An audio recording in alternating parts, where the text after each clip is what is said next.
ഒരുപാട് പേരുടെ സംശയമായിരുന്നു കൃഷ്ണാട്ടം എങ്ങനെ ബുക്ക് ചെയ്യുക എന്നുള്ളത്. ഒരു ലൈവ് വീഡിയോ ഒക്കെ പോകുമ്പോൾ ഒരുത്തർ ചോദിക്കാറുണ്ടായിരുന്നു കൃഷ്ണാട്ടം ഓൺലൈനിലായി ബുക്ക് ചെയ്യാൻ പറ്റുമോ, എങ്ങനെയാണ് പറ്റുക എന്നുള്ളത്. അപ്പോൾ അത് അവിടെ ദേവസ്വത്തിൽ അന്വേഷിച്ച് നോക്കുമ്പോൾ അവർ പറഞ്ഞത് ഓൺലൈൻ ബുക്കിംഗ് ഇല്ല, അവിടെ വന്നിട്ട് ബുക്ക് ചെയ്യണം. അതായത് അവിടെ അഡ്വാൻസ് കൗണ്ടർ ഉണ്ട്. അവിടെ നമ്മളെ കൗണ്ടർ ബുക്കിംഗ് ചെയ്യുന്നവിടെ തന്നെ അഡ്വാൻസ് ബുക്കിംഗ് കൗണ്ടർ ഉണ്ട്. അവിടെ വന്നിട്ട് നമ്മളത് ഇന്ന ഡേറ്റിന് ബുക്ക് ചെയ്താൽ നമുക്ക് അതിന് രസീത് തരും. ആ ഡേറ്റിന് കണക്കാക്കി വന്നാൽ മതി.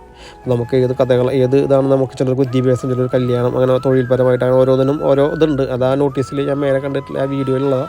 വേറെ നോക്കിയാൽ നമുക്ക് ഏതാ പറ്റുന്നത് വെച്ചെങ്കിൽ അതിന് കണക്കായിട്ടുള്ള ദിവസങ്ങൾ നമുക്ക് ബുക്കിംഗ് കിട്ടും.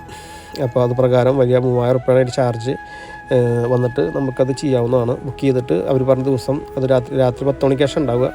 അപ്പോൾ അത് ആ സമയത്ത് വന്നാൽ 10 മണി മുതൽ 12 മണി ആ സമയം വരെ എനിക്ക് ഉണ്ടാവുക സാധാരണ. അപ്പോൾ അതാത് ദിവസങ്ങളിൽ വന്നാൽ അത് ചെയ്യാൻ പറ്റും. മുൻകൂട്ടി ബുക്ക് ചെയ്യണമെങ്കിൽ അവിടെ വരണം കേട്ടോ. ഓക്കെ. ഒരുപാട് പേരുടെ സംശയമായിരുന്നു